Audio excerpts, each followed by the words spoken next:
with the rating of that first show, is ESPN maybe trying to send a message saying, guys, we paid $1.6 billion. ESPN paid over $1 billion to bring WWE under its banner.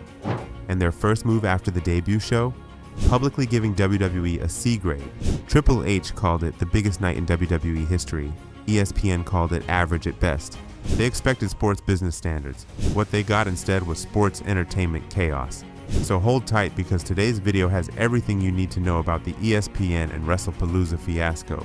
See, WrestlePalooza wasn't supposed to be average, it was supposed to be the global statement of this new WWE era. Triple H's creative reign, the launch of a global app, new international audiences, a brand that could finally stand tall next to the UFC or the NFL. But ESPN's review read otherwise, and for once they might not be wrong. And ESPN's issue wasn't that WrestlePalooza was bad, it's that it didn't know what it wanted to be. On one hand, it tried to look like a legitimate sporting spectacle. The presentation was good, the production was expensive, and the company even launched the WWE Sports app alongside it. But on the other hand, the matches, the booking, and the storylines screamed old school sports entertainment. John Cena versus Brock Lesnar was promoted like a throwback main event. Two legends who've done this dance 1,000 times before, and honestly, the match felt more nostalgic than new. ESPN's analysts called it a main event built on name value, not narrative. You see, Triple H's creative direction has always been about blending storytelling with authenticity, but what ESPN saw at WrestlePalooza wasn't that. They saw a product torn between pleasing everyone and impressing no one. And maybe that's why fans were confused too. While ESPN was handing out C grades, the WWE universe was still trying to figure out how to even watch the show. The new WWE app, promoted as the one-stop shop for global fans, had limited access, unclear pricing, and regional restrictions that left a ton of fans locked out. And despite all that global marketing, WrestlePalooza pulled in low subscriber numbers. That's right, the grand sports entertainment meets world culture experiment barely made a dent in the global data charts. So when ESPN's analysts sat down to discuss the event, the C grade wasn't just about what happened in the ring, it was about everything around it. The mixed branding, the inconsistent communication, the creative confusion. One commentator even said, WWE feels like it's trying to be ESPN and Netflix at the same time. And that hits at the heart of it. WWE under Triple H is caught between two worlds. With moments that broke the internet, the Vince era was pure entertainment. The Triple H era, on the other hand, is trying to prove that wrestling belongs in the same breath as legitimate sports. But in that pursuit of validation, the emotional punch is getting lost. You could see it in the main event. Cena and Lesnar are icons, but this time the chemistry just wasn't there. The match felt like it was produced by committee with safe spots, predictable reversals, and a finish that was more corporate script than creative storytelling.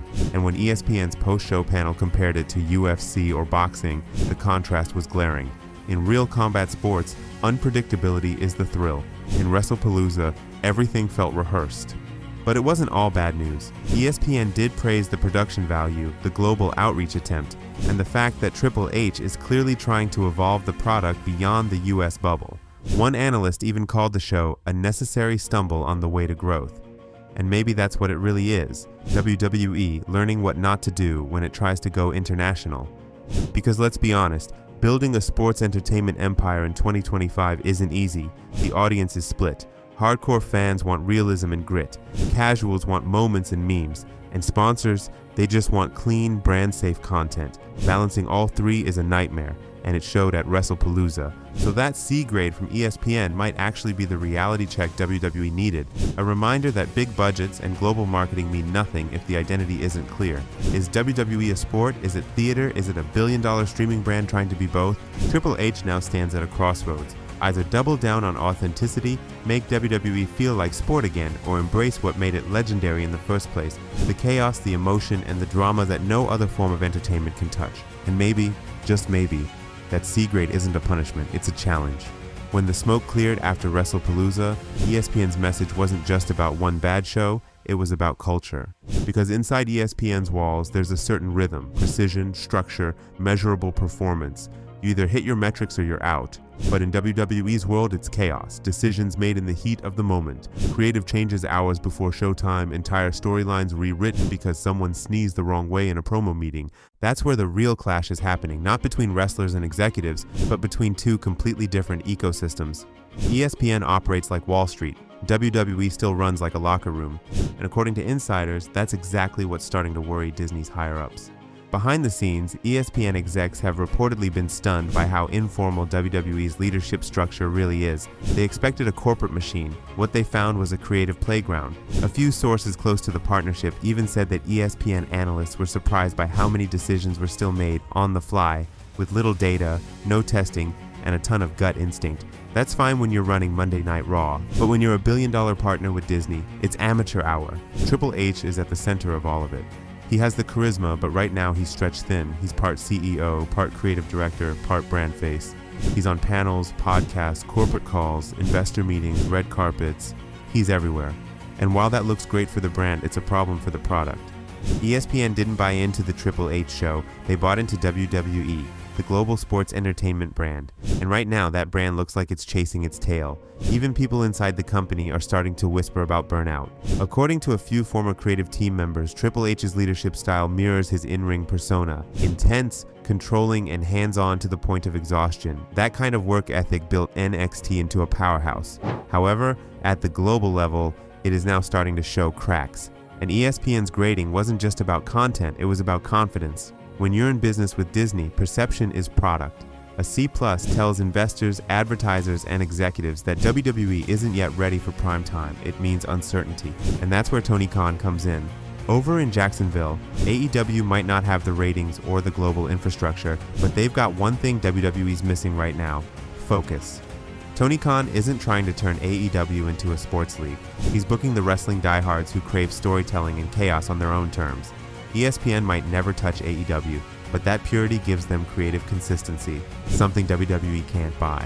WWE's partnership with ESPN was supposed to be a step forward, but if anything, it's starting to expose the cracks that were already there.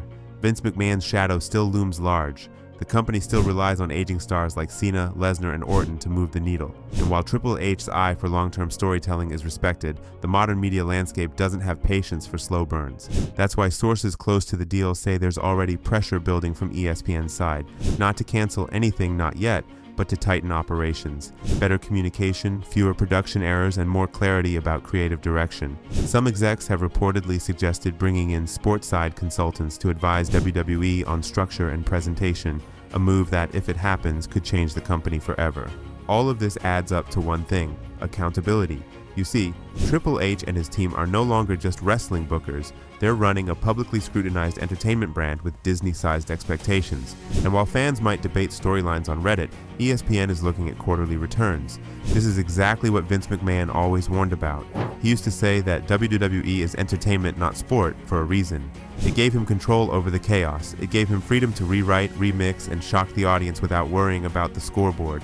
But now that WWE wants the legitimacy of sports, they're playing in a league where the scoreboard matters. So, as WrestlePalooza fades into memory, that C+ will hang over everything WWE does next. Every pay-per-view, every marketing campaign, every headline. Because this isn't just about one night in the ring, it's about whether WWE can evolve into a system.